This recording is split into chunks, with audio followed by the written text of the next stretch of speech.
This is KVR, Kaijuvision Radio, Episode 51, Godzilla King of the Monsters, US 2019.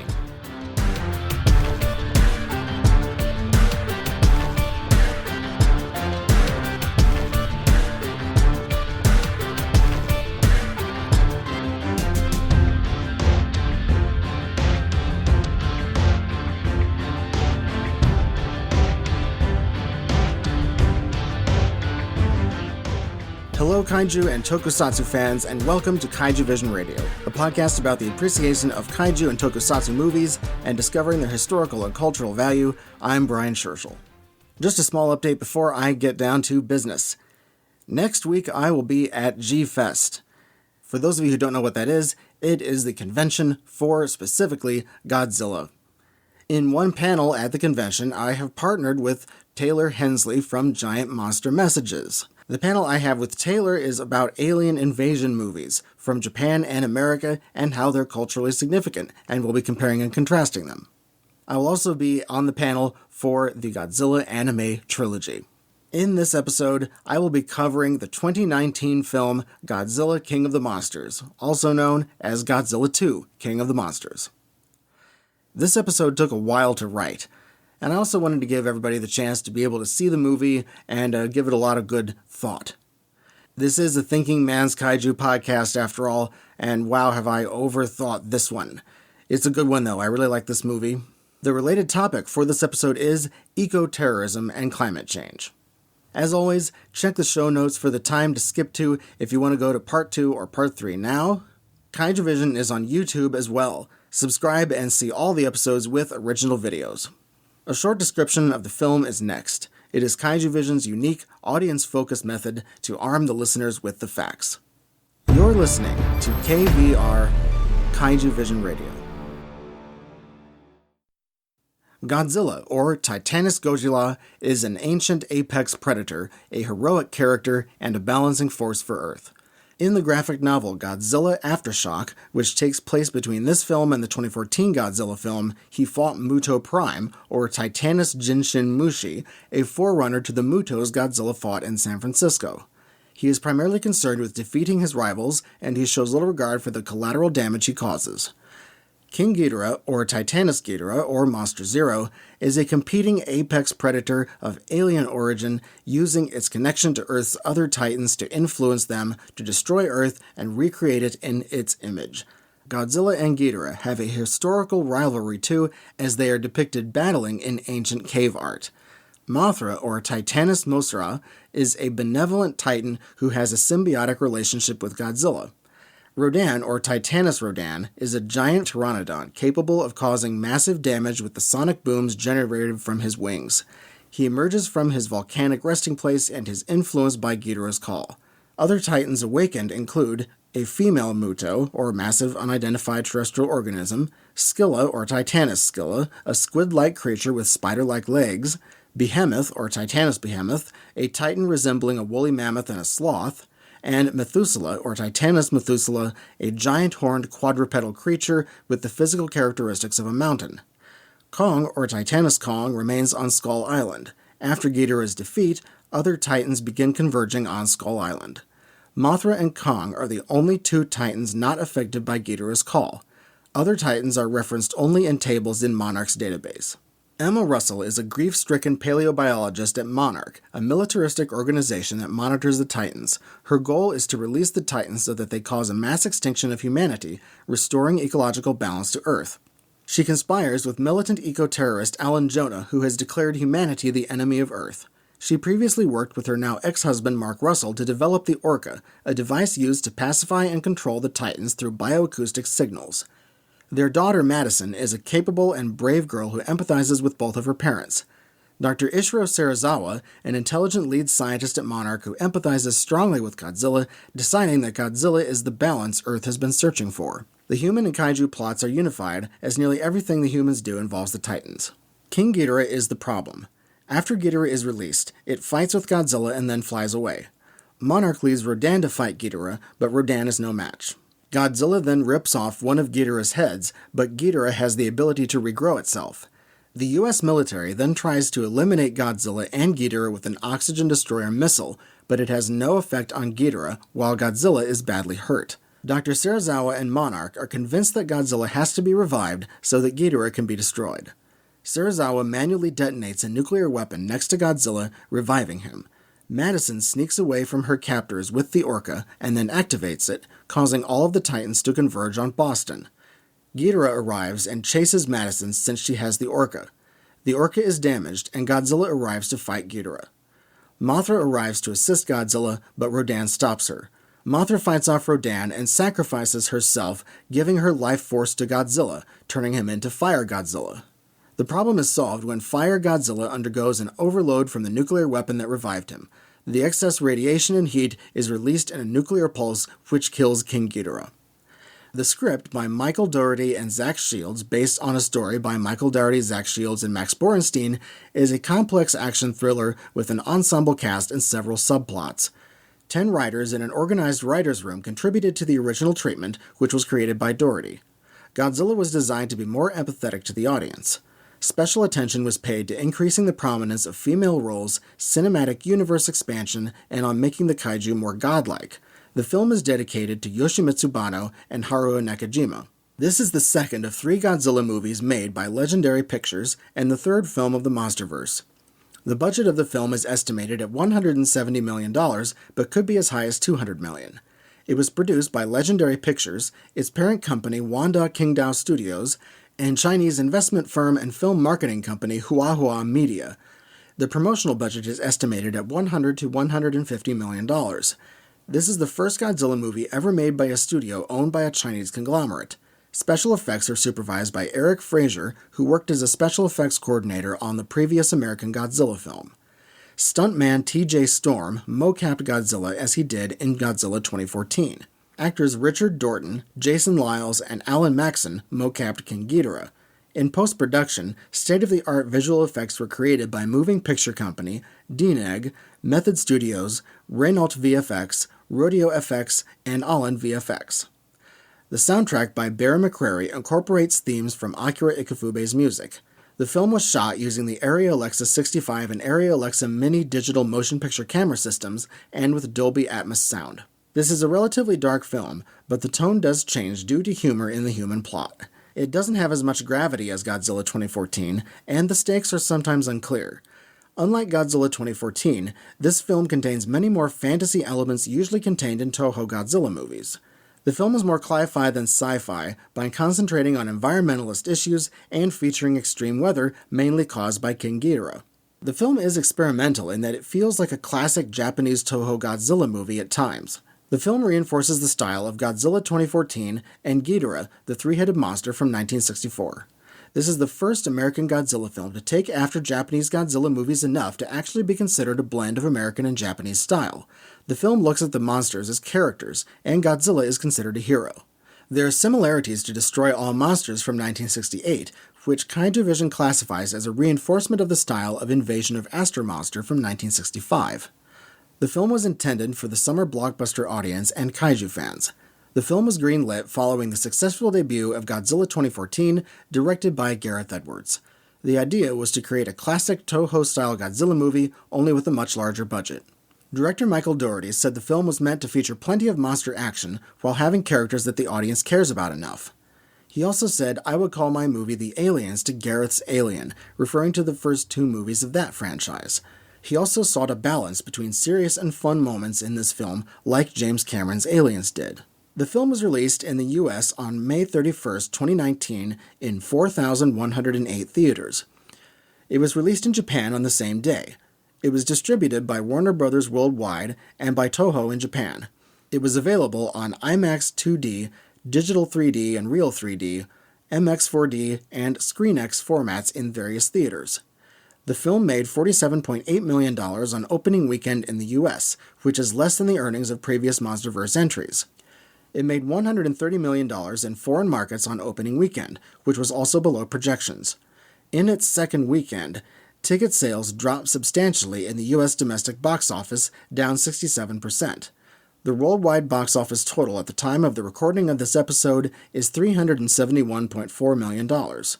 $104.5 million of that is domestic, and $266.9 million is foreign. The film has made $131.6 million in China and $22.9 million in Japan so far.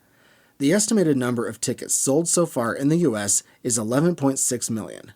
It has a rating of 6.6 on that movie database with 47,767 votes at the time of the recording of this episode. It has a critic rating of 40% on Rotten Tomatoes and an 83% audience rating. CinemaScore audiences gave the film a B+ rating. The film is enjoyed by the fan base. There are a couple of forces at play. The movie sets up a conflict between humanity and Mother Nature, as one of the stated purposes of the film is to ask which the audience trusts more. This recollects the nature versus civilization conflict from past Godzilla movies. It turns the prevalent anti-nuclear versus use of nuclear weapons conflict on its head by using nuclear weapons in a positive context, namely by using one to regenerate Godzilla's power, and by having Dr. Serizawa use said nuclear weapon, and by introducing us to the concept of ecologically restorative radiation. With Emma Russell's speech and her unresolved grief, the film may be attempting to draw attention to the burgeoning mental health crisis in America. The primary theme of the film, as stated by the creators, is saving the environment. Godzilla is a balancing force that counters threats to Earth like King Ghidorah. The other Titans have restorative radiation that helps heal the planet. The film makes a point of saying how we are subject to the whims of the Titans and that humans are effectively Godzilla's pets. Theme Machine Dr. Serizawa says, sometimes the only way to heal our wounds is to make peace with the demons who created them. And, if we hope to survive, we must find ways to coexist with Titans, with Godzilla. He also said, there are some things beyond our understanding, Mark. We must accept them and learn from them, because these moments of crisis are also potential moments of faith. The only question is, what part we will play. That concludes part 1. You're listening to KVR, Kaijuvision Radio. Part 2 of the podcast is the opinion and analysis section. I saw this movie on Thursday afternoon of the weekend that it opened, and I saw it in IMAX, and IMAX added to the great experience in the theater. I saw it 3 more times after that, all in regular 2D. This movie kind of seems like the Dairy Queen of Godzilla movies, because I'm not fast food, I am fan food. I really like this movie. Each of the 4 times I saw this in the theater, I took notes. Then on some of the more critical reviews of this movie, I looked through the comments. People were saying stuff like, Godzilla movies are supposed to be bad, what's your problem? Supposed to be bad? Then what have I been doing here this whole time at Kaijuvision, elevating these movies, even the ones I've been critical of, except Godzilla 98, which I had nothing good to say about. These criticisms of King of the Monsters that have been brought up need to be addressed. I've been watching the box office results this past month, I've read all the reviews, I've watched the fanbase reactions, and I've analyzed this perhaps too much. But that's what I'm supposed to do. I've done this in many episodes by now, and I've thought more about this all month than just about anything else. As I said in the introduction, this movie underperformed, but it assuredly did not bomb. The domestic box office was low, but the overseas market, since Godzilla is a worldwide phenomenon, has gotten this movie a lot of revenue. The last movie that actually bombed in the Godzilla series was 2004's Godzilla Final Wars. That movie had trouble making its own budget back. This actually fared better than a lot of other movies that came out this year. Kaijuvision Radio could be looked at as a blueprint for critics for how to understand Godzilla. Critics should listen to this show and learn how to appreciate these movies while honing their critical eye on what they're supposed to be paying attention to. However, a lot of critics that apparently so hated this movie, they like Shin, Skull Island, and Godzilla 2014. All of this hype and the marketing campaign and the social reaction embargoes and the Screen Rant articles, all that stuff, it just made me feel like this whole movie took forever to get released. Like, it was such a long time. I think it's about 2 years, but it felt like 3, 4. I totally understood the hype, but at the same time, I started getting a little bit mad. It's just like, just get this over with. I want to see it already. But I'm expecting the American movie industry to do things differently, and that's not how it works. That's totally unrealistic of me to expect that. This is a different kind of product than Godzilla 98, though. This is, though, a product of the American movie industry as it is right now. But there are some criticisms out there that I really didn't think would ever come up. So, when I walked out of this movie the first time, the big burning question inside my mind was, who edited this movie? I wish I could have seen the full version of this because I know I would have thought it was better, and I think the critics probably wouldn't have said as much. I think the audience wouldn't have minded the longer time either. I'm not as thrilled about what this theatrical version is, but I'll tell you why. There is something about a great story, though. I like a great story no matter what it's about.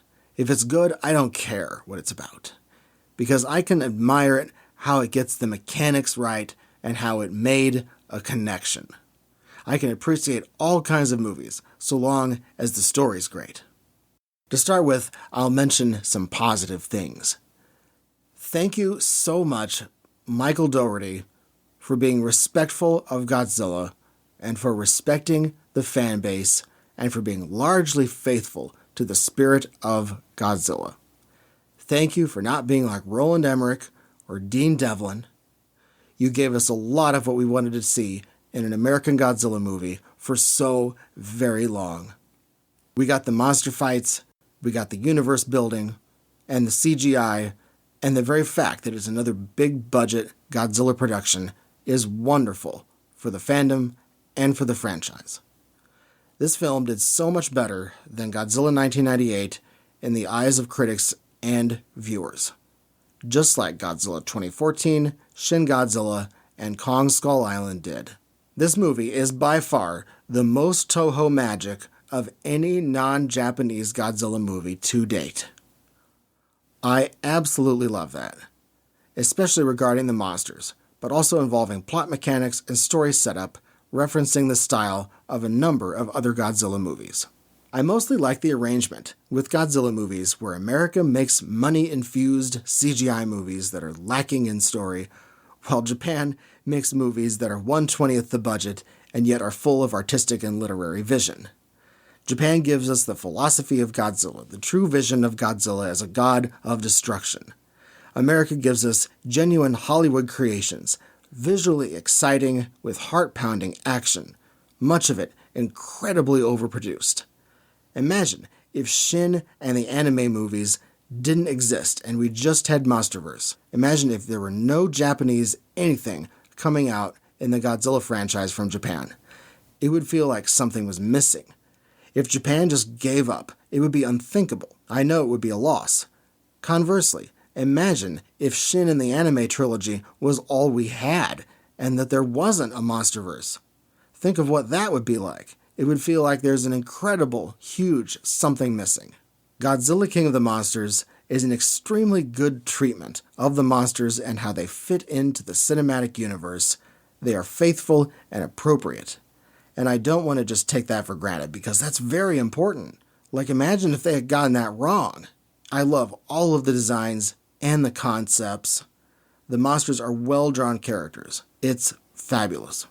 Since Ghidorah, originally created by Tomoyuki Tanaka, is my favorite kaiju of all, I want to talk about him. I love the devil imagery and the devilish design. There's plenty of the classic look still going on, and it's faithful to the look that the fans want. I was never happy with the Monster X and that take on the three-headed monster from Final Wars. I love how the three heads each have their distinct and unique personality traits. It adds more detail to an already well-drawn character in this movie. We see some incredibly great visuals of Ghidorah in this. This is the best rendition of Ghidorah since at least 1991, which is going on 30 years. If this movie botched any of the kaiju, it wouldn't have registered so well with the fan base at all. They got that right. The part where Ghidorah goes all electric, that is a stunning visual that's incredible to behold. My favorite shot in the whole movie is when Ghidorah is lifting Godzilla into the sky to drop him. It looks like they're in the center of this hurricane that Ghidorah has created, and the clouds look incredible. It looks like pictures taken from near the eye of well-developed tropical cyclones. That moment and that visual was unbelievably incredible. Thank you so much for that. I love when they go back to the classic monster noises, especially Ghidorah's bitty bitty bitty sound that was originally made by using a bell in the classic movies. I like the design of Godzilla in this movie with the dorsal plates on the back looking the way they did from the 1954 movie. I like the modified roar that is more in keeping with the classic sound.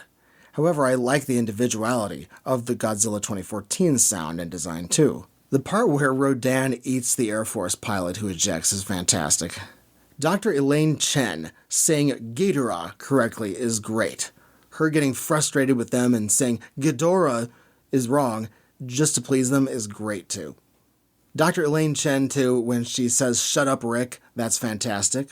Alan Jonah saying we don't have time for this is great, because we don't. Just having the monsters running around with no explanations, that would have been a bad idea quite possibly. The audience has to know what's going on. We at least got to have a movie that explains to the entire audience what these monsters' motivations are. Rodan not so much, but he's a character who appears to side with either. At least we knew what was going on, even though sometimes things didn't make sense occasionally with what you're looking at if you're just a casual viewer. I really love the soundtrack for this movie. I mean, everybody's talked about this ad nauseum already. The right soundtrack at the right time. I love the Buddhist musical motifs in Ghidorah's theme music, especially too at times. It's much more of an action-based soundtrack, and it's a great addition to the Godzilla music library. There are times, though, where the sound overpowers the music, which is interesting. Kyle Chandler plays Mark Russell. No, not the piano-playing political comedy personality from PBS, the other one. I liked him a lot in the 2005 King Kong movie and most of the other roles that I've seen him in. And he's great in this too. The script for this is not like Godzilla 98.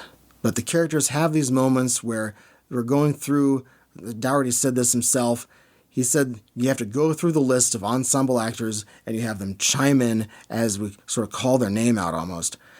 I'll address Emma Russell later. She's almost universally referred to in reviews and other shows and stuff as the Vera Farmiga character, or Vera Farmiga's character. Charles Dance, I'm saying his last name how he says it, he's a fantastic actor and he has a great character in this. Good character motivations. I mean, Emma Russell's crazy in her own little special way, but Alan Jonah is evil. He knows what he wants, and he doesn't care if Ghidorah is the tool to get what he wants. Meanwhile, Emma disagrees with him. Alan Jonah is kind of like the evil capitalist in some of the old Toho movies, although he's a darker version of them. I enjoyed Charles Dance as Tywin Lannister, especially as well in Game of Thrones. Ziyi Zhang, who plays the new Mothra twins. I really like her and the job that she does in this movie. Like Charles Dance, I've seen her in movies before. I saw her in Crouching Tiger, Hidden Dragon, and she was fabulous in that. I like how Dr. Rick Stanton is designed after Rick Sanchez from Rick and Morty. Even though I watched Rick and Morty, I didn't put it together watching the movie. But once I read that it was that reference, I understood it totally.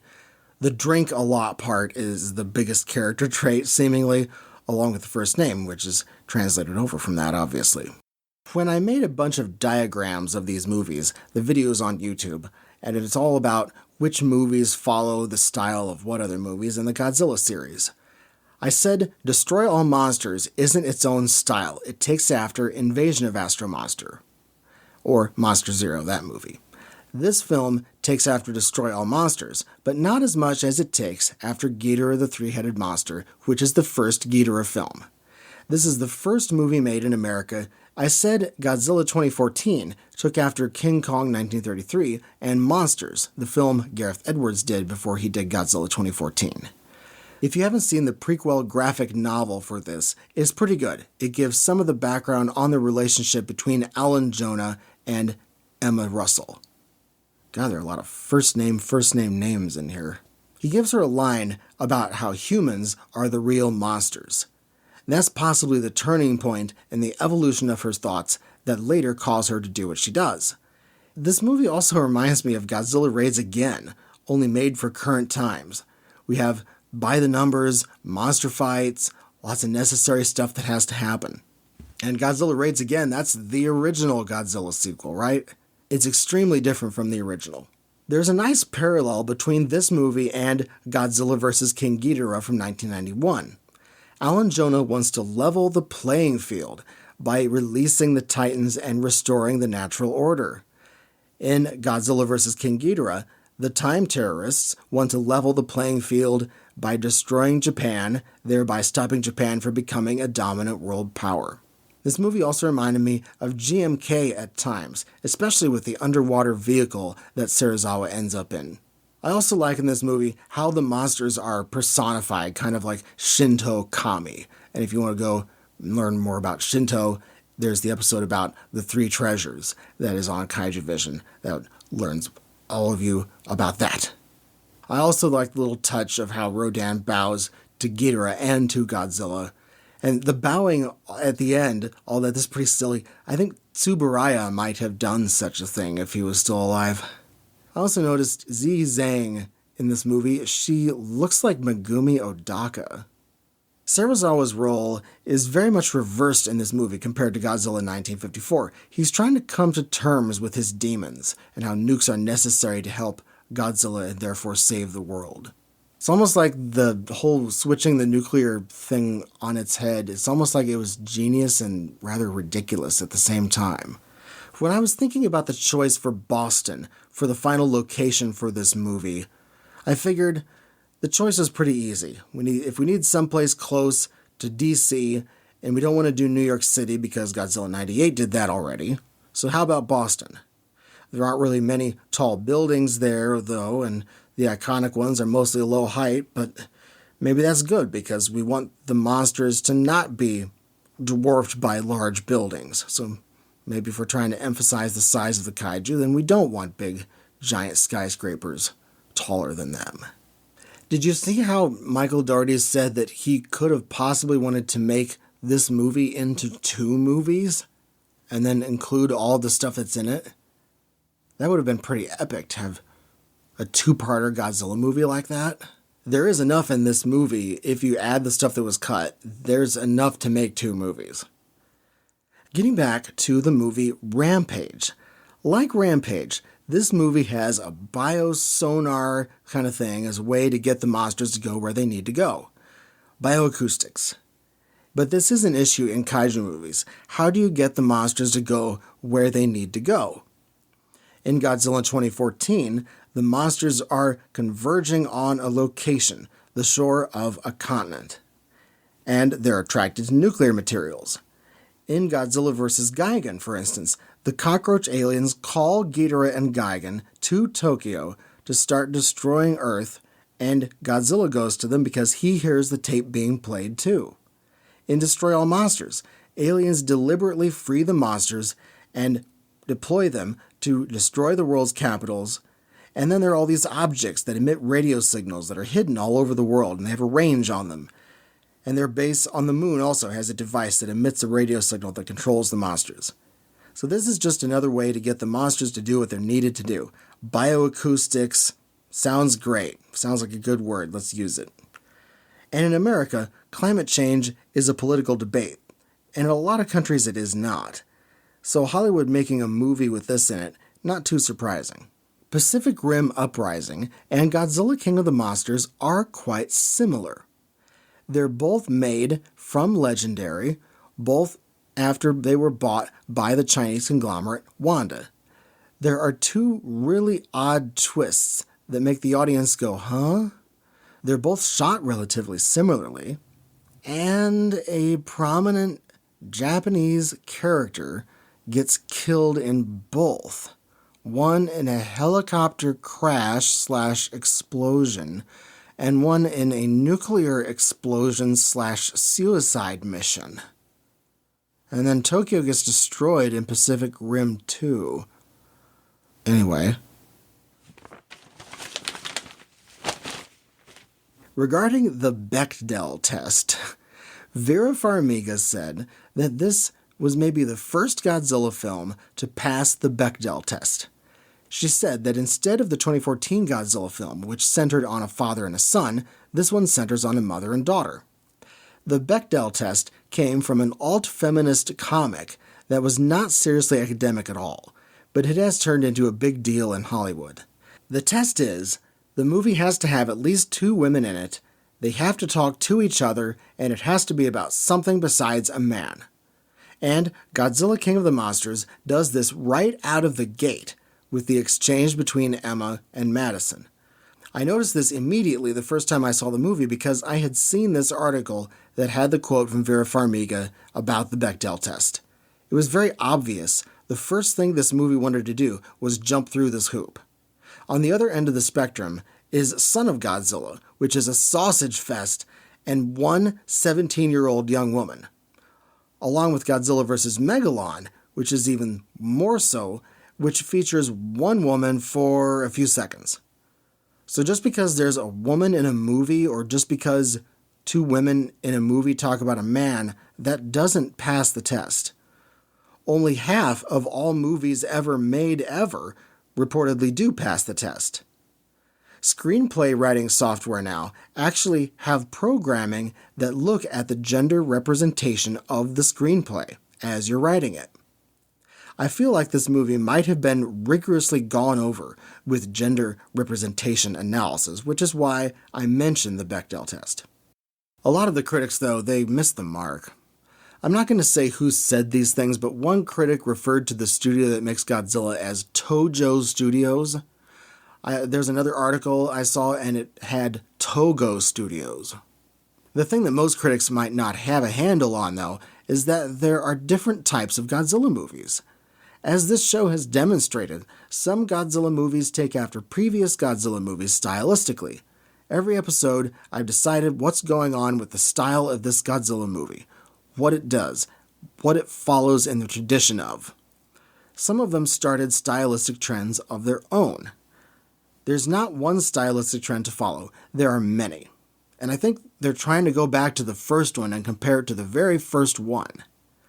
A lot of critics know and understand the basics of the 1954 Godzilla movie. They understand the theme, etc. But they have less of an understanding of what makes a great Godzilla sequel, let alone the many characteristics of typical Godzilla sequels, which is what this movie has. They think by learning about the first one that prepares them for the sequels, when that just isn't the case. I would like to believe that the reasons for the critical non-success of the film can be attributed to structural issues: script, shot selection, cinematography, editing, pacing, and tone. Critics look at all of these things.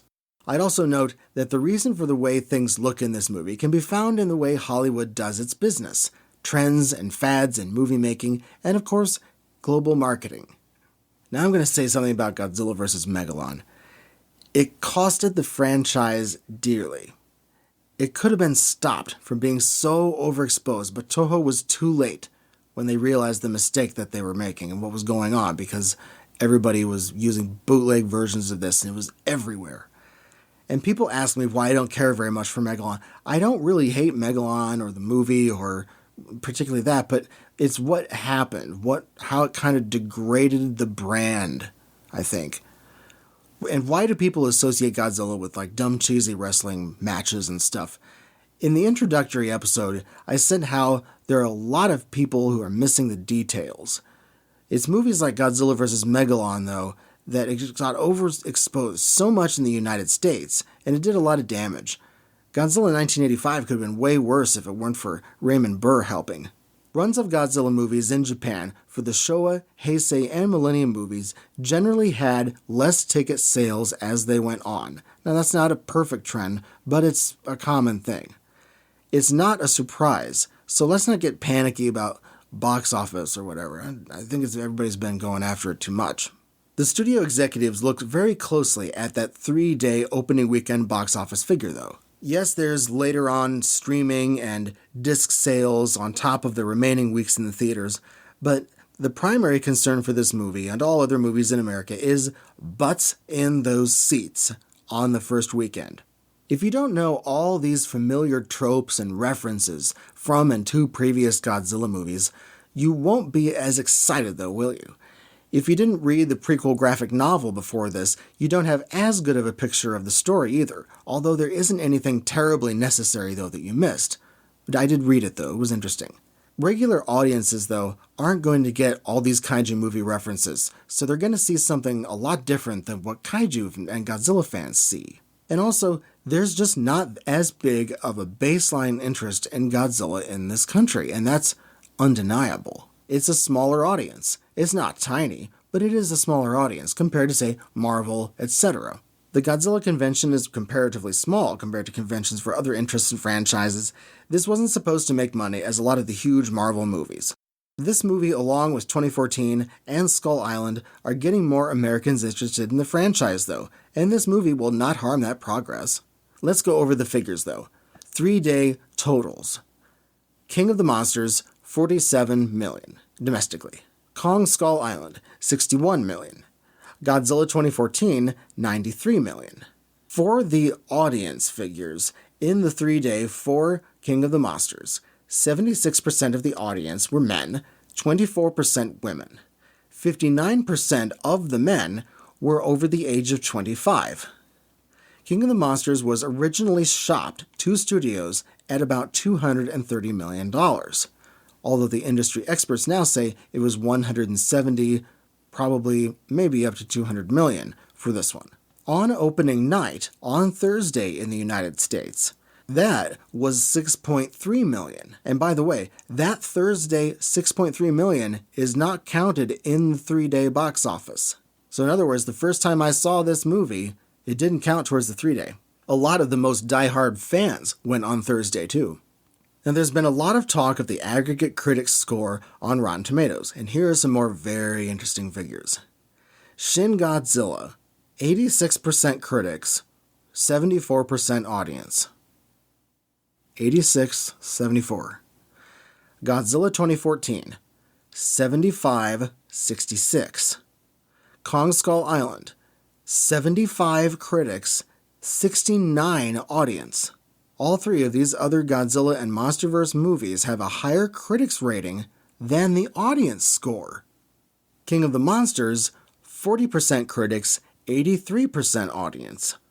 So it's the highest audience score of these 4 movies, and the lowest for the critics. But as more non-fans see King of the Monsters and rate it, the audience score and possibly the IMDb rating could go down a little bit more. Probably not much. I would say the audience score for King of the Monsters will be comparable with the last 2 entries in the MonsterVerse. 65-70 on the average realistically. I don't know if it's going to go that much lower. It might not. Hopefully not. So, what about Godzilla 98? 16% critics, 28% audience. 16-28. So no, King of the Monsters didn't do all that bad. This figure is even more interesting though. Godzilla Final Wars. What do you think the numbers for that are? 40% critics, 70% audience. That sounds familiar. So 40% critics, same number as King of the Monsters, 70% audience, 83 right now. That's pretty close. So that's what kind of a movie we have, at least as far as the ratings go. So that's revealing. It's a fan film, like Final Wars. And you know what? Even before I looked up Final Wars and what those 2 numbers were, I sort of guessed what Final Wars would be. And I thought, lower critic, higher audience. Yep. The idea, though, that critics have a huge problem with Godzilla itself, though, I don't think that's true because these critic scores for the other MonsterVerse movies and Shin were all pretty good. Godzilla and MonsterVerse movies, going back 5 years, are rated fresh. Also, the thing about the critics being bribed and stuff, if the critics were bribed to give this a bad rating, then who bribed them with these other movies to give them good ratings? I'll continue with some more figures. The director's cut of this movie was 2 hours and 40 minutes to 2 hours and 45 minutes. He referred to it as Godzilla the Miniseries. He said a few whole scenes were taken out, 6 to 8 full scenes. And he said some of them will be on the Blu-ray when it comes out. And so, with a large cast, you got a lot of lines. And the more cast members, the more time your movie's going to be. He says you'd be surprised by how much you can cut just by cutting a line here or a word there. No, I'm actually not surprised because I noticed that this was done. You can tell. 34 minutes were cut from the director's cut of this. If you do enough cutting and you have 3 editors on this film, at what point does the movie start suffering? At what point does it become detrimental? And you saw a different movie than the critics did because you're Godzilla fans. That's an obvious difference. That's why every episode of the show, in the film description, I say what the fandom thought about this movie. Also, the test audiences saw a different movie than the rest of us did. A lot of their warnings weren't resolved enough, though. But here's the thing, we all saw a different movie than what was originally made. It was much longer, and there was a lot of this movie that was cut by these 3 different editors. I'd really love to know the inner workings of the story of the editing of this film. Michael Dougherty said that the 3-hour cut of this film dragged. The final version that we saw was 2 hours and 11 minutes. So there's a lot of footage out there that we didn't see. There are a lot of movies, though, where stuff is cut out of them. That's not abnormal, but the thing is, what's the critical mass of the stuff that you cut? And how much does that affect things? Because when you're cutting the movie, you're cutting the screenplay too. But here's what I'm driving at, and the director even said this. The editing process is where this movie is really made. The editing process was where the odd pacing and lack of tension likely originate from. So here's more on the 3 editors thing. First is Bob Ducey. He edited Godzilla 2014, The Mummy Returns, Looper, San Andreas, Star Wars The Last Jedi, and Rampage, among others. Second is Roger Barton. He edited World War Z, the original Gone in 60 Seconds, Pearl Harbor, Star Wars Episode 3 The Revenge of the Sith, Aragon, as well as 4 Transformers movies, Revenge of the Fallen, Dark of the Moon, Age of Extinction, and The Last Knight. He also edited Terminator Genesis. The average shot length of World War Z is 2.5 seconds. Finally, we have Richard Pearson. He edited Kong Skull Island, Justice League, Maleficent, Iron Man 2, United 93, Rent, Men in Black 2, The Score, and most importantly, in my opinion, Quantum of Solace, the Bond film, and The Bourne Supremacy.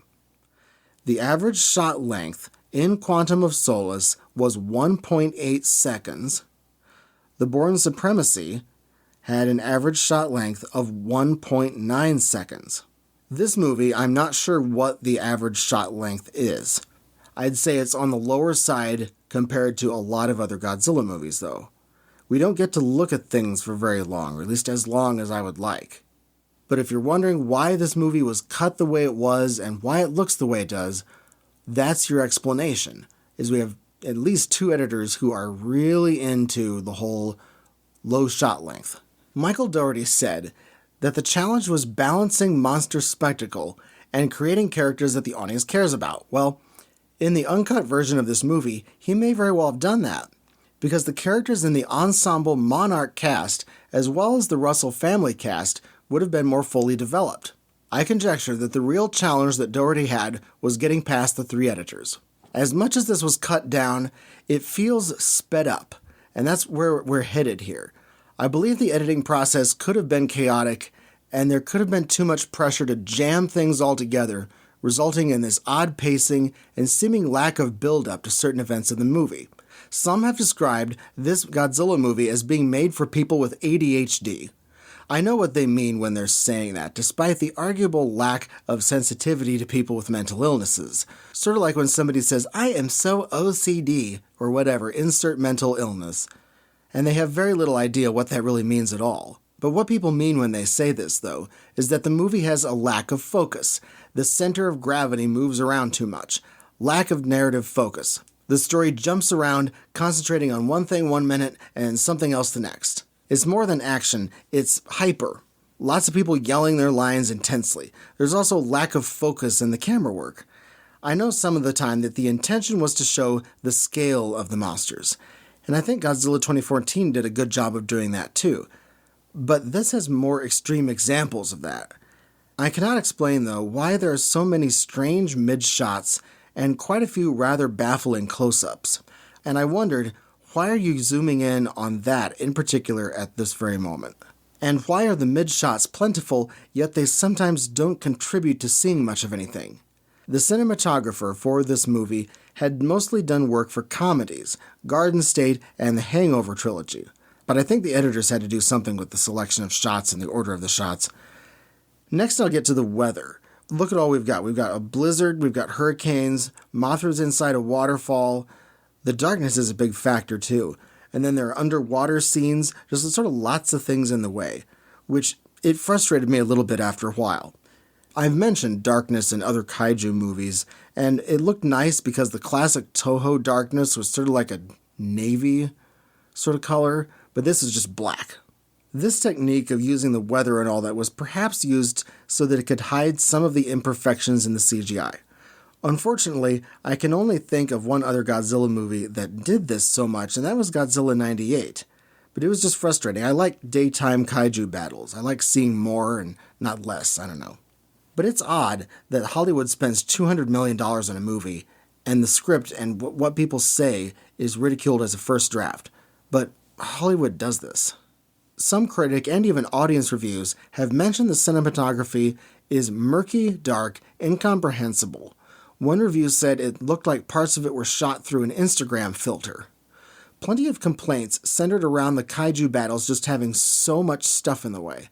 I can understand doing this sometimes. I understand that other kaiju movies have done this, but I feel like this was done a little too much.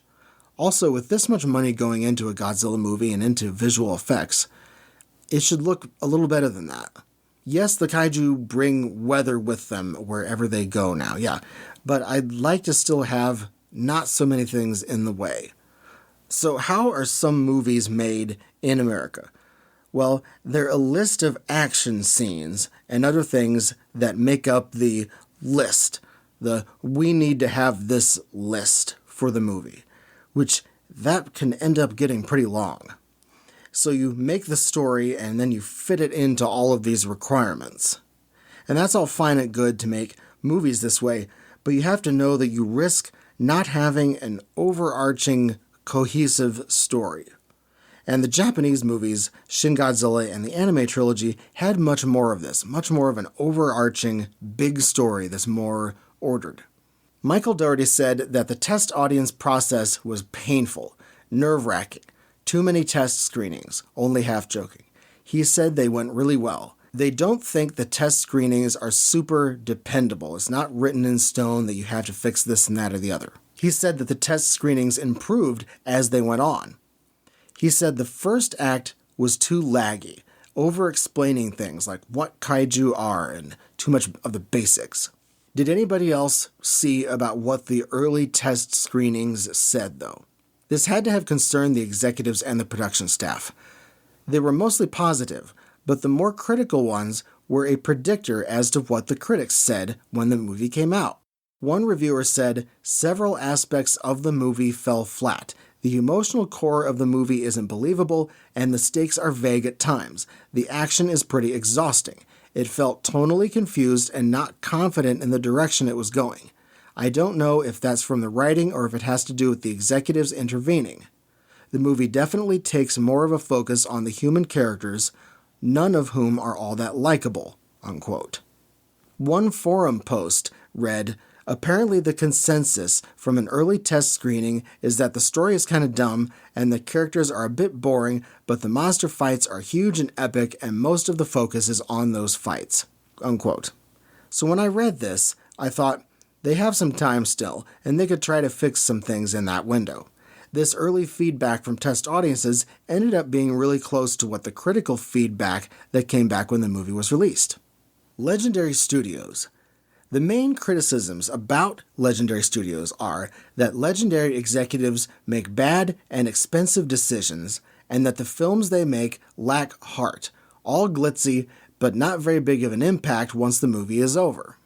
Jeff Goldstein, the president of domestic distribution at Warner Brothers, said finding new audiences is a challenge and a goal for this movie. The studio was reportedly let down by the performance of the movie at the crucial weekend box office. Goldstein continued, saying, "The movie is dependent on broadening beyond just the fan base." Unquote. Regarding Legendary Pictures, though, I'm not committed to the MonsterVerse forever.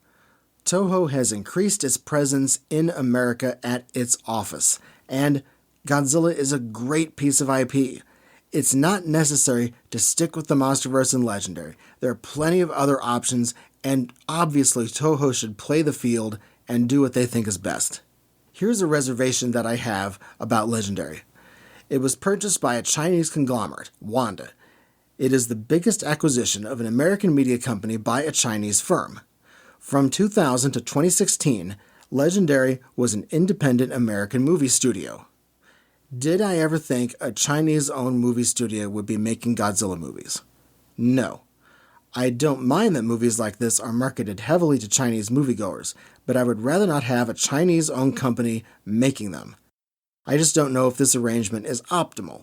Toho will be creating its own Godzilla universe starting in 2021. What are we looking at in the future? Possibly lower budgets, because given how much it made, and it had a little bit of a rough landing, there isn't justification for doing another movie that's this expensive. I'll do a little bit of cultural anthropology about this movie, just because I do it a lot with Japan. There is a rather American take on nukes in this movie. It's rather a pro-nuke message, really. There's also quite a bit of U.S. militarism, where the military comes in with the oxygen destroyer and everything. And also in this movie, Godzilla is actually part of the natural order. I do understand, and that's not a bad direction to go. But considering he was created by nuclear weapons, Godzilla is actually better thought of as unnatural. And also, aren't radiation and nuclear bombs, bad?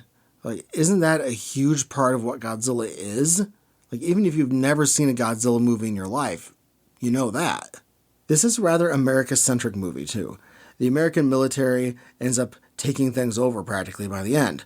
One of the areas of study that I did in school was comparative politics, and if you're on the outside looking in, this is a relatively nationalist American movie. The military is all over the place. Monarch is the most heavily armed multinational organization on Earth, quite possibly. Decisions are made by the military, such as the oxygen destroyer, and there really aren't any worldwide voices involved in this decision-making. In Destroy All Monsters, that was more about the United Nations and world cooperation, even though Japan and its technological and scientific progress gets plenty of attention in that film. In this American movie, though, nukes are treated as tools, and not like the way they're treated in many other Godzilla movies. The planet-healing radiation is a very American concept as well. I sort of wonder what some of the Japanese people watching this thought. In the MonsterVerse, nuclear weapons are treated as food for Godzilla and other kaiju like the Mutos. Hollywood is kind of doubling down on the pro-nuke aspects of Godzilla 2014, which was balanced a lot because of the nuclear accent at the beginning being clearly anti-nuclear. I realized after a while that the things in this movie that I have reservations about are things American and or international movie studios do today in general. And those aren't going to stop me from enjoying this movie, because I enjoy it a lot. Remember that in this show, I've been covering movies that were mostly made before I was born. And you know I love classic movies. I like German expressionist cinematography. I like Hitchcock, David Lean, Kurosawa, Martin Scorsese. In other words, I know what I like, and I know what to look for. But I also know what I want in a Godzilla movie. In this show, I've mostly liked the Showa and Millennium series movies, kind of iffy on the Heisei movies, totally destroyed Godzilla 98, and we liked Shin and the anime trilogy. I thought Godzilla 2014 was okay. I was lukewarm about some of the Heisei movies because of the story and the cinematography that looked like a TV crew from a 1990s Japan TV show was filming it. I think the cinematography at times held the movies back in the 90s. But that's Japan in the 90s. That was the way the industry worked back then. I came down hard on Godzilla 98, its lack of understanding about what Godzilla even is, and most of all, the screenplay, which is one of the worst ever written by anyone. It's absolute toxic waste. Some of the critics said that there was too much monster action or whatever in this. I think you'd have to be nuts to say that, but this movie, it's not less humans, more monsters. It's more humans, more monsters. It's not too much monster action. If anything, it's too much human stuff going on. And the movie doesn't know what it is sometimes in that respect. I finally found a review that actually said this. It said, have more monster fights and cut the exposition. It's from the New York Post. Johnny Olekinski is the author. He also latched on to something other reviews didn't mention often, and that's the whole deal with Emma Russell being a, Bond supervillain or whatever. If you're going to do a movie like this, here's my idea though. If you're going to bother much with the human plot, make those parts shorter. If you're making a movie that is strictly for the monster crowd, maybe not make it as long. Have the monster action nice and tight, have more continuity in the monster battles. If the human plot doesn't matter, don't have as much of it then. Cut down the size of the cast, make the story more intimate and simple. Shin Godzilla wasn't a monster brawl movie, but it wasn't meant to be. It was in the style of the 1954 film and the 1984 film, and the 3/11 earthquake and tsunami and the Fukushima disaster propelled that movie forward. The hero of the film was directly connected to the man considered to be the hero of the Fukushima part of the disaster. To say the least, Shin Godzilla was a lot of talking. But the original Godzilla had a lot of that too. This was meant to be a monster brawl movie though, but it also has a lot of talking and possibly too many characters. And that's one thing that I've said before on Kaijuvision is I wish that America would make a Godzilla movie that's in the range of 85 to 105 minutes long. You could have crammed a whole bunch of action into it and then make it like this leaner, meaner kind of movie. Because if this is about the monster battles, then you make the whole last half hour, even 40 minutes, just pure action, and then just trim the fat down. We had plenty of time to get to know all the characters needed in a lot of these older classic Toho films. There is one problem with having a family divorce kind of story along with an ensemble cast at the same time. The family end of it demands more time to establish characters that the audience care about, while the ensemble cast demands more time because there are all these people who have to say their lines. It's possible to do both, but this is kind of a zero-sum game here. The more time you give to the non-Russell family characters, the less time you have to give to the family drama side of the story.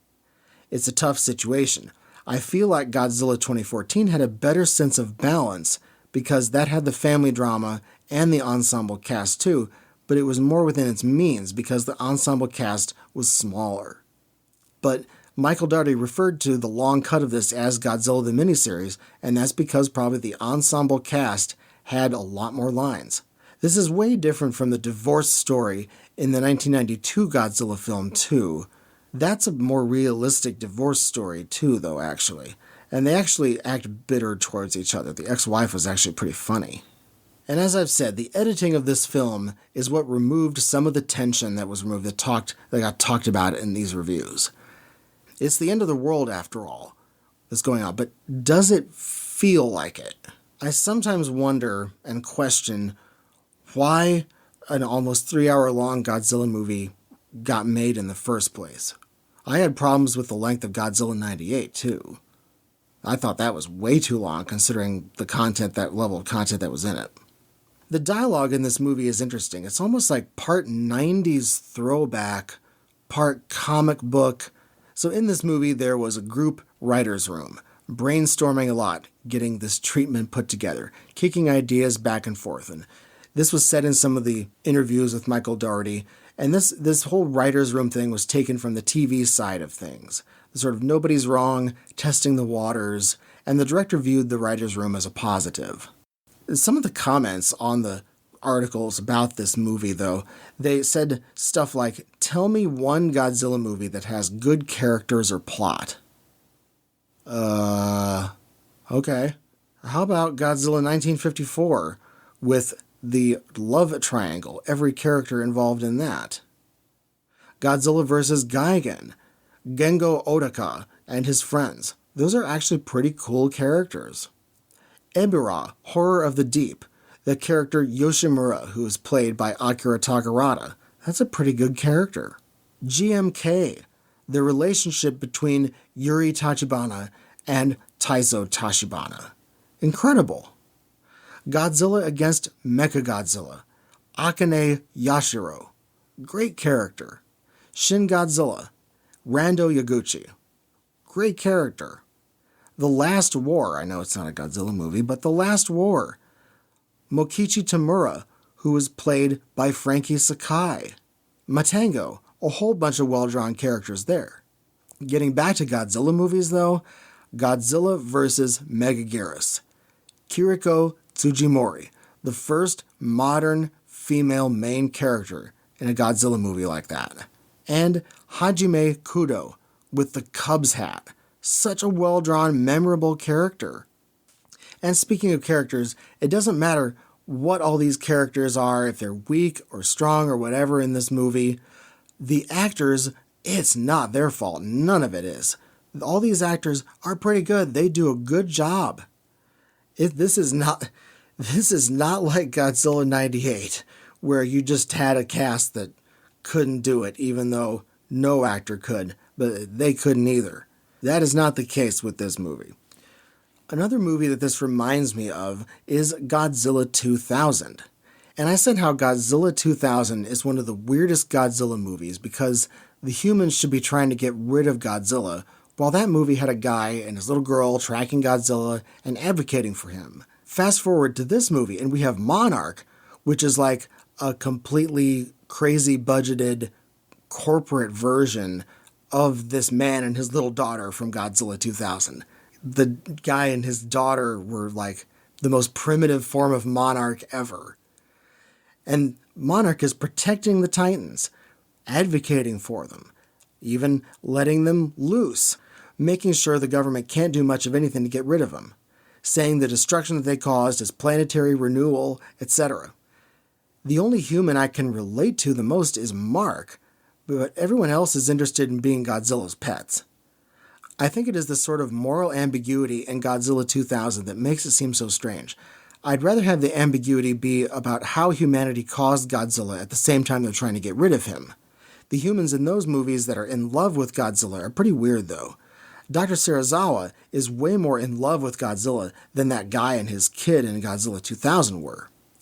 Monarch was a little better when their job was containing monsters, and they did a really bad job of it. But now they just sort of gave up their job, and they're just advocating. Serizawa is rather interesting. In the original Godzilla movie, Serizawa activates the oxygen destroyer to kill Godzilla and himself. In this one, Serizawa volunteers to suicide bomb Godzilla in order to revive him. He essentially worships Godzilla. He kind of has his own sort of religion going on. He calls Godzilla old friend. One of the reviewers said Serizawa's relationship with Godzilla deserves its own movie, just because it's sort of bizarre and you keep wanting to peel back the layers and see what's in there. When Serizawa is asked how many nukes Monarch has, he almost seems sort of excited, which is sort of funny. Like, Serizawa's Godzilla's superfan. When critics mention messy story and character motivation, you know what scene they're really talking about. It's Emma's mass extinction speech. When I saw this movie on the very first day, on Thursday that it came out to the public, one Godzilla fan in the audience that I was with at that premiere actually said, "What?" during this speech. And I could tell this was an issue. It's so amazing that many of the reviews about this movie do not call specific attention to this scene. Yeah, spoilers, I guess, but the reviews that did mention it dealt with it well. The whole "I must kill off all but a small percentage of humanity to save Earth in order to honor the memory of her son" part. This is possibly the most out there action any character in a Godzilla movie has ever taken as far as character motivation. And I don't include the people who are aliens or who are under alien control or some other kind of duress. And it's not about plausibility with me, because plausibility isn't really the name of the game with kaiju movies. If at the end of her speech, an alien popped out of her body a la Final Wars and said they're invading Earth and using the Titans to do it, I would have thought, oh, that explains everything with the character motivations and it makes everything understandable in this movie. And it's actually more plausible than what this is. But it's so inhuman, though. And there was a Screen Rant article about the secret villains in this movie, and I read it along with many other things that I read and watched in the preparation. In the 2 years that we had to wait for this movie to come out, there was a bunch of stuff in this article that totally got it wrong about what actually ended up happening. So the article said that it was likely her saying this under duress, the whole "we are the infection" stuff in that trailer. This article said that it was likely her saying this under duress because she had been kidnapped by the eco-terrorists. Well, that would have made the story more logical too, if she was under duress. But she's not. And the Screen Rant writer didn't actually know that she was the mastermind of this, that she was the one who went to Alan Jonah, not the other way around. If this movie was a Toho-style Godzilla movie, truly imitating Destroy All Monsters, we could have Emma brainwashed, mind-controlled to say the whole "I want to cause a mass extinction of the human race" speech. It would have made more sense. Instead, it's because she is so grief-stricken that she is driven to this level of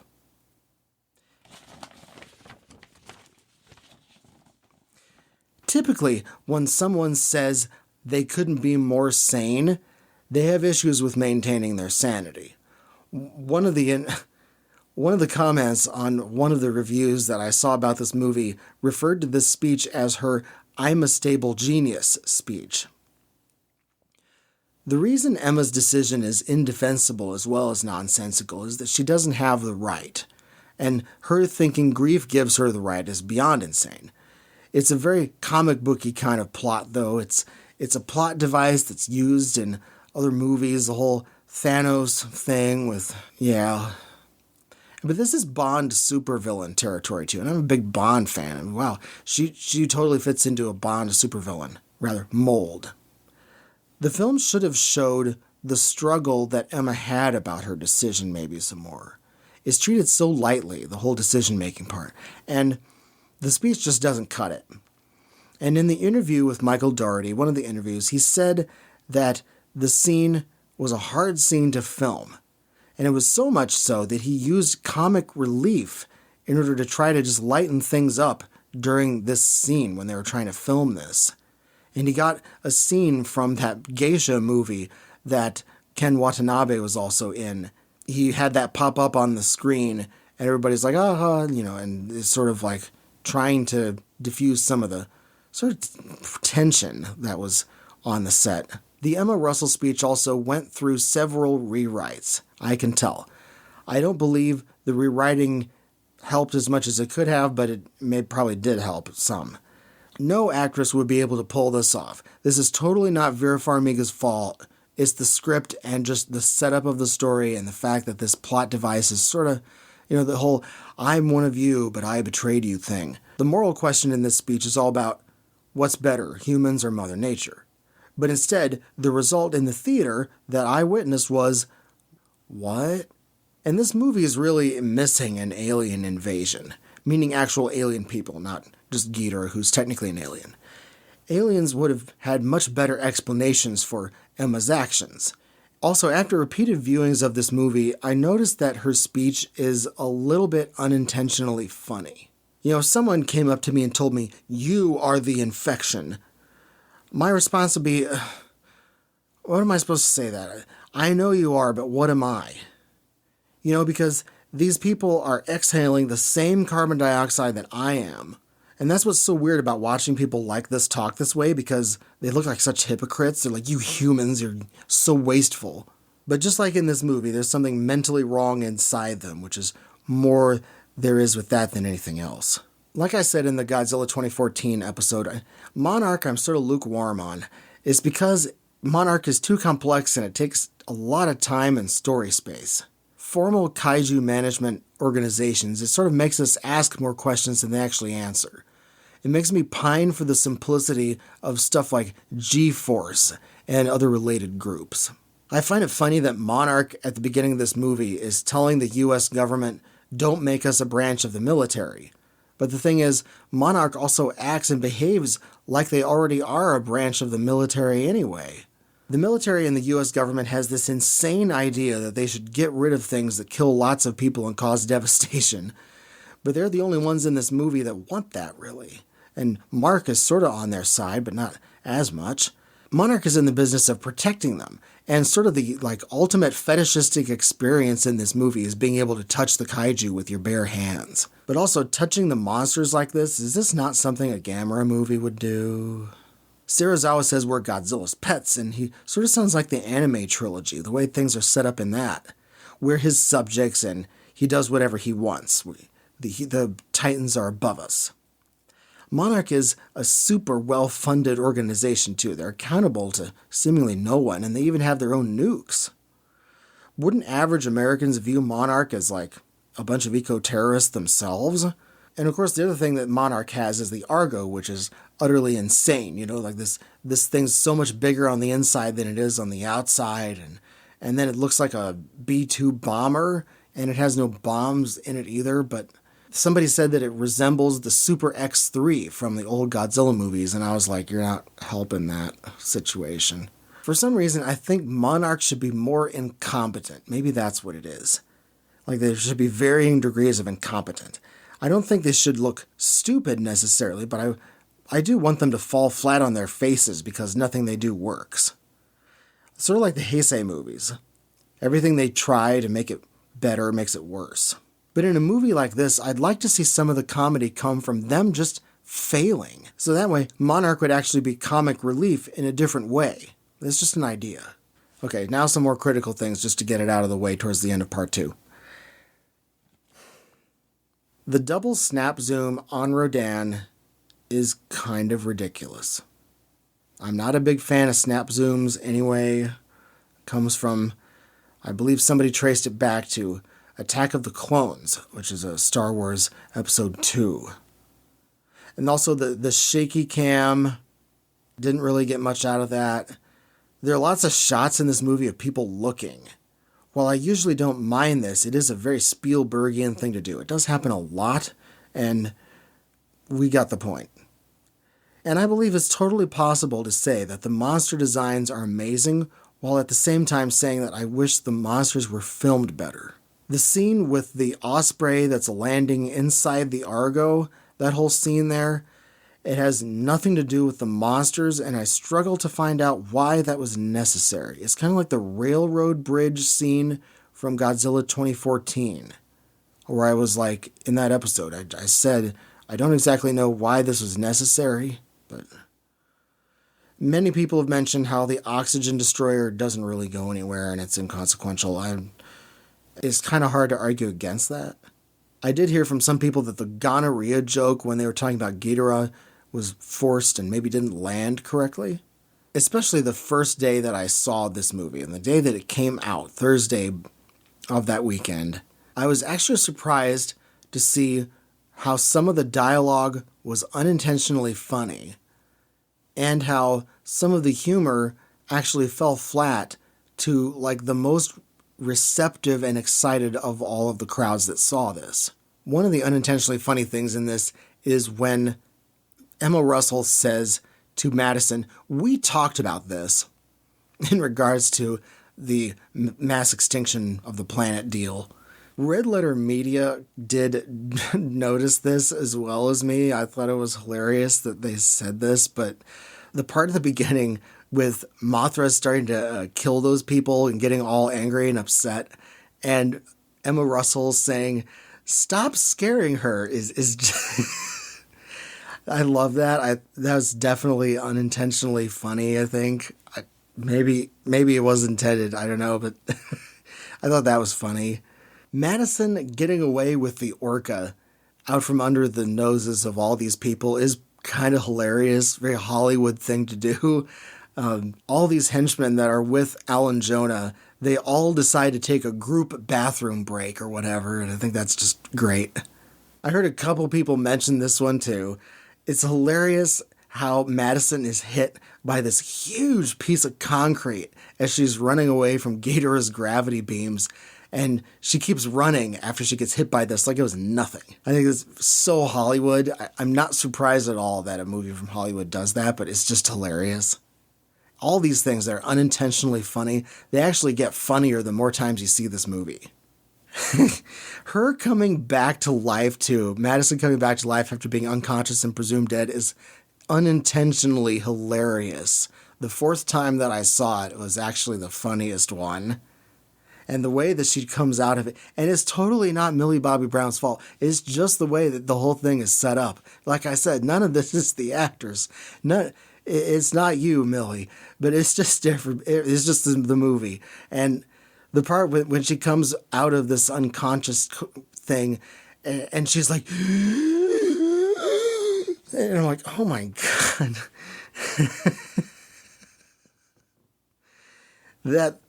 It's funny. After a while, it's funny. If other people in the movie theater were laughing too, it's just kind of funny. And at the end, after she comes out of that, it's sort of just chalked up as, oh, she was dead, but now she's not. Lastly, I want to see this movie with the Japanese dub really badly.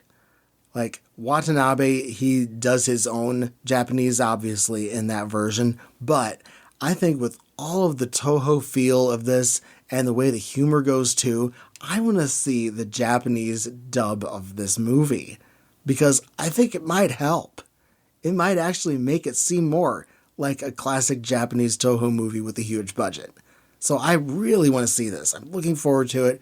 I want to see what I think of it, and I want to see what other people think of it too.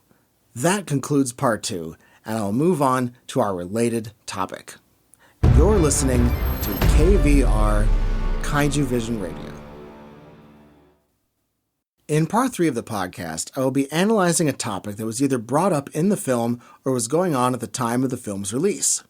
And the topic is eco-terrorism and climate change. And I say that is topic because it's sort of like the union of things in between those. Also, I've already talked about extreme weather. That was in episode 13, which is for Son of Godzilla. And in episode 25, Godzilla and Mothra, the Battle for Earth, the topic was environmentalism. So check out both of those because they both, in a way, apply to this as well. So, cli-fi, climate change fiction, is kind of liberal, consistent with what the director said about the war on science. He said that this is about the appreciation of science in a time when science is being denied so much, effectively. America has a well-documented polling history of skepticism about climate change and global warming science. This movie addressing this issue is a clear indication that this movie is at least a little bit political about things. Political issues and political commentary are common in these Godzilla movies. Regarding the catastrophic effects of climate change, there has been an increased awareness in America that climate change is making extreme weather. The kaiju in this movie frequently bring natural disasters with them. Dust storms, hurricanes, rain, etc. The film is very much changing the program for how environmentalism is used as a device in the Godzilla series. We've never been quite this literal about how disasters follow the kaiju. Climate change and extreme weather is a major source of anxiety to people who have been affected by it. In the American Midwest, where this show is headquartered, we're experiencing the wettest spring in 40 years. Farmers have been unable to plant their crops, and so it's affecting a lot of people and causing disruption to our lives long term. Wetter weather in the Midwest is one of the results of climate change, and when it affects you, suddenly it's more real. There's not much that we can do regarding what nature decides to throw at us, and that's part of what's going on in this movie. We're at the mercy of the weather, just like we're at the mercy of the Titans. What about the choice of climate change and disasters fueled by climate change for this movie? We've been told the Earth is going to end in 2050.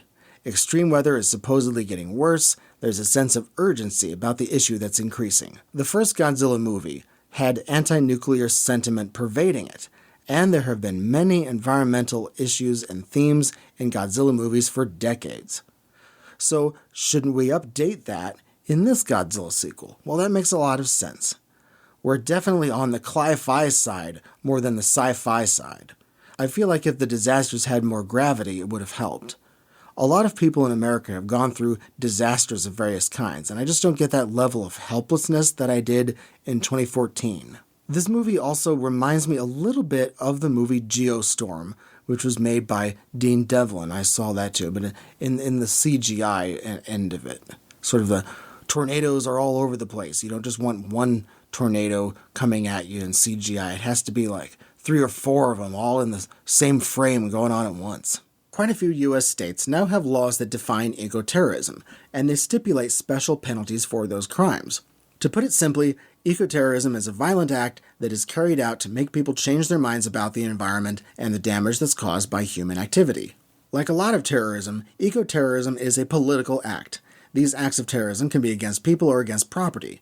Eco-terrorists believe that nature should have rights of its own, just as humans do, and that there should be much stricter laws regarding human activity that damages the environment.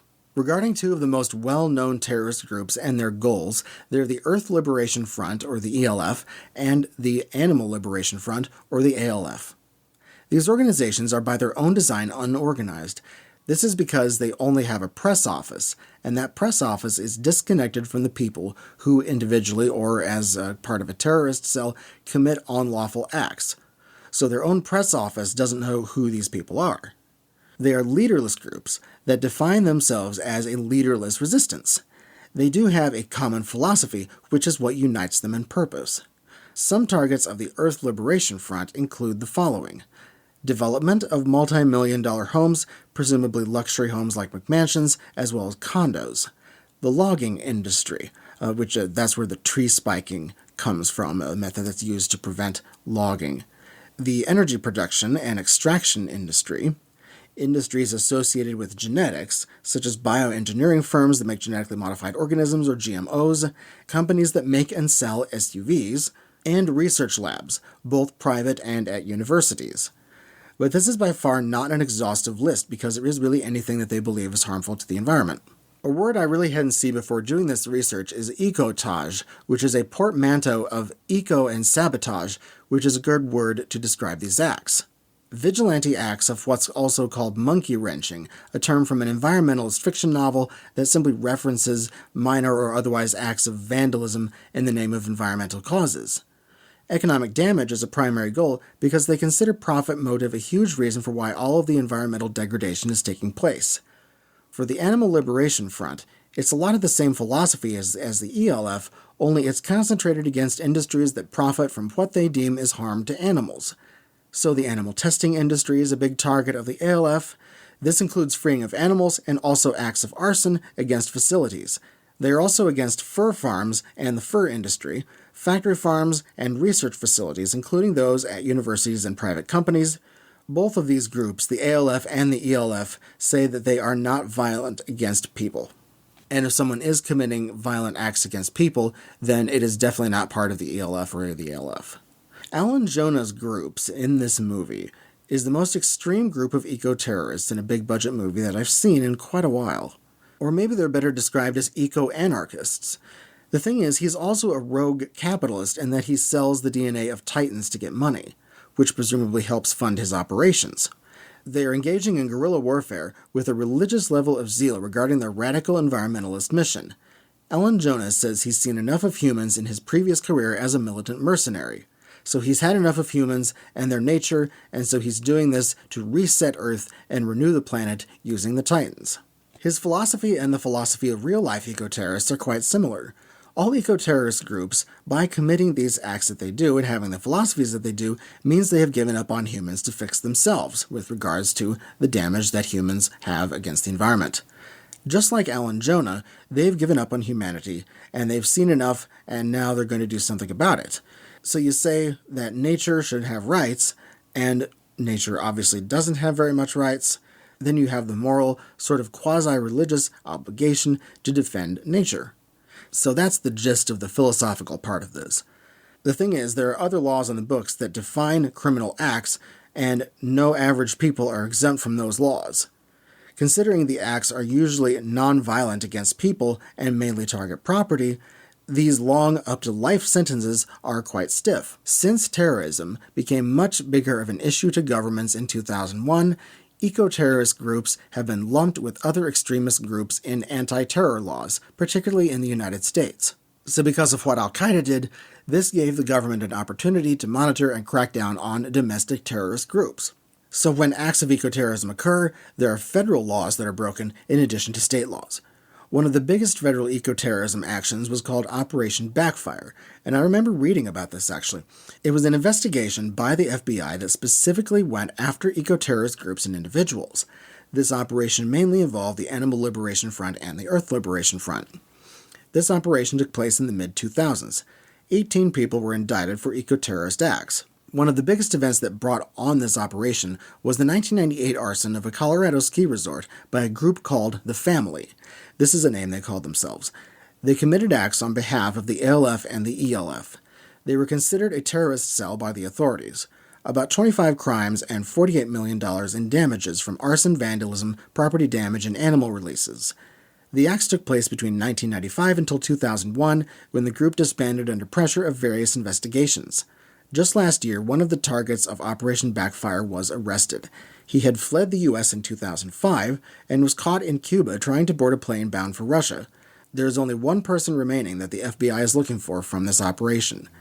Getting back to Alan Jonah, he could be considered a militant anarcho-primitivist, due to the fact that he was so radical that he wants to get rid of nearly every human, but also the industrialized world that has created all of this environmental damage. The key term that I latched onto in my research was rewilding. It's the unmaking of industrialized and domesticated society, returning Earth to its natural state, going back to the land and the supposed sort of state of perfection. And if you saw the movie, this is strikingly similar to what Alan Jonah's ultimate goal is.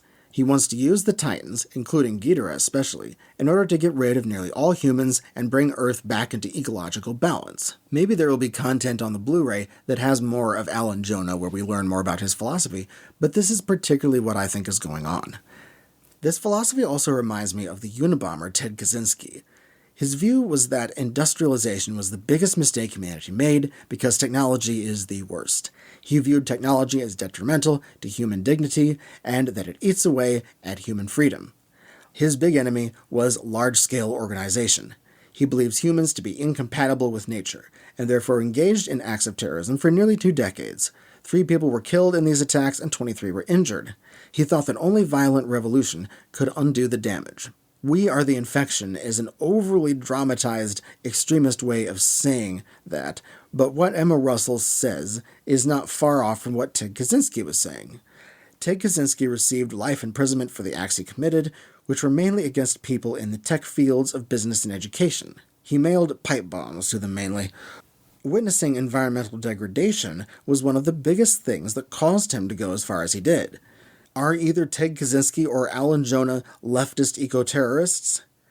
Kaczynski actually wrote against leftist activists, and Alan Jonah has the background of a mercenary, so there's nothing in his background that would indicate he is a leftist, really. As a result, there are plenty of similarities between Ted Kaczynski and Alan Jonah. But whether you're a leftist engaging in acts of arson or vandalism, or if you're Ted Kaczynski or Alan Jonah, they have plenty in common. Violent acts against people or property based on believing that you're advocating for and protecting the environment from humans and their collectively destructive ways. These are all eco-terrorist groups. Radical eco-extremism can be accompanied by other forms of political extremism of many different types. Getting back to Emma Russell, that's what's so amazing with this story, is that it's her internal guilt is what drives her to do what she does. Eco-terrorists are also largely motivated by guilt. They see all the environmental degradation, and they believe everyone should feel as guilty and responsible for the environment as them. They didn't know the extent of what they see as the damage of what society causes, and so it's like, one day they see just how bad it really is environmentally on the planet, which is bad. And then they see the huge amount of harm that humanity's caused. So as a result, they're driven to say that humanity as a whole have committed a crime. But it's not a crime that's on the books because it's a collective crime. And so therefore, it's sort of like degrees of sin. And with eco-terrorist groups, it's, the end justifies the means. Committing arson and then saying, well, nobody got killed is a great excuse because you went to that research facility that works on animals or whatever, and you freed the animals or whatever, and then you burned down the facility. But the thing is, no human actually got killed, and they actually were responsible and made sure that that wasn't going to happen because they didn't want to be responsible for that.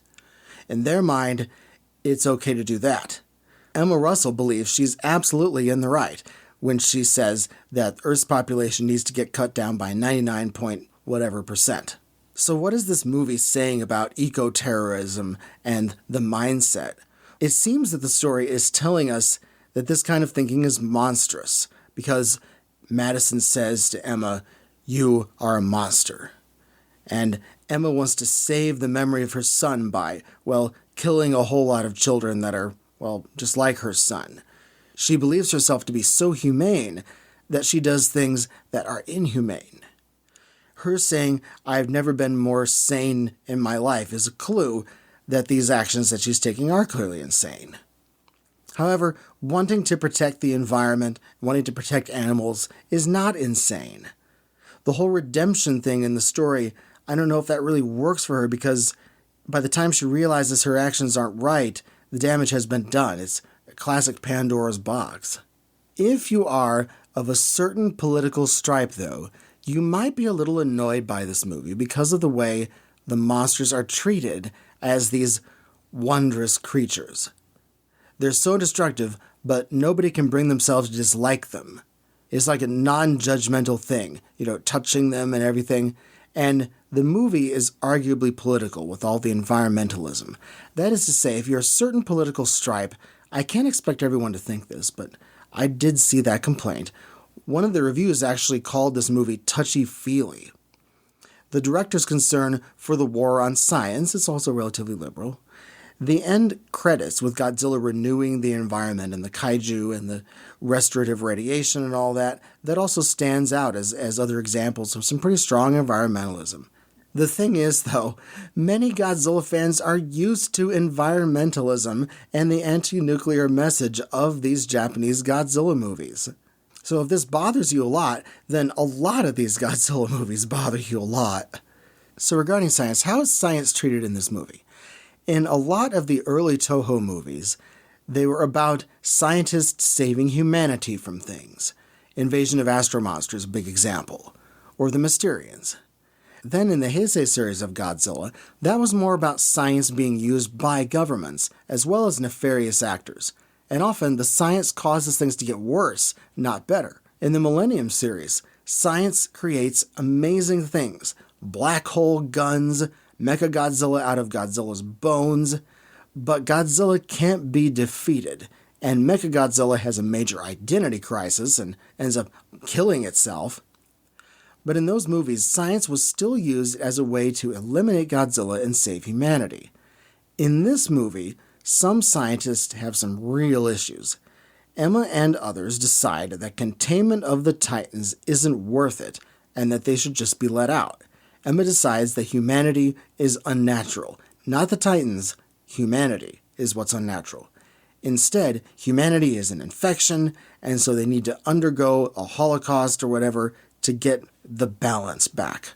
So here we have science completely divorced, no pun intended, from humanity.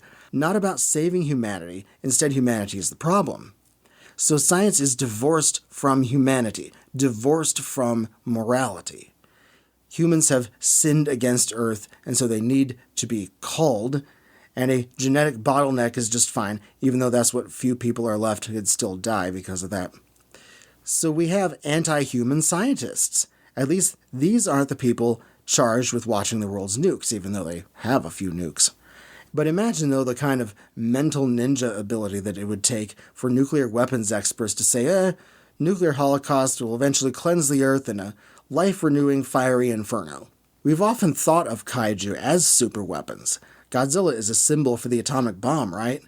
Scientists in this movie not only let all the monsters free, but they also revive Godzilla with nuclear weapons.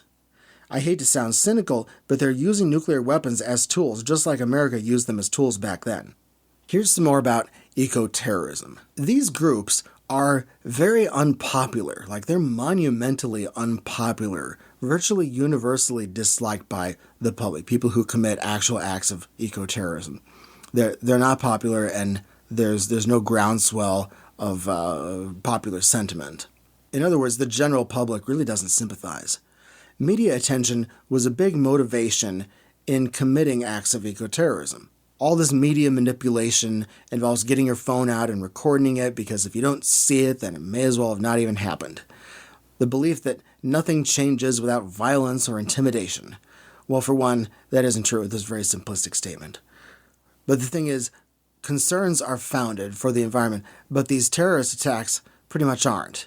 And when interviewed, people who were in these eco-terrorist groups, they talk about how they got radicalized, and they talked about how they became part of a terrorist cell.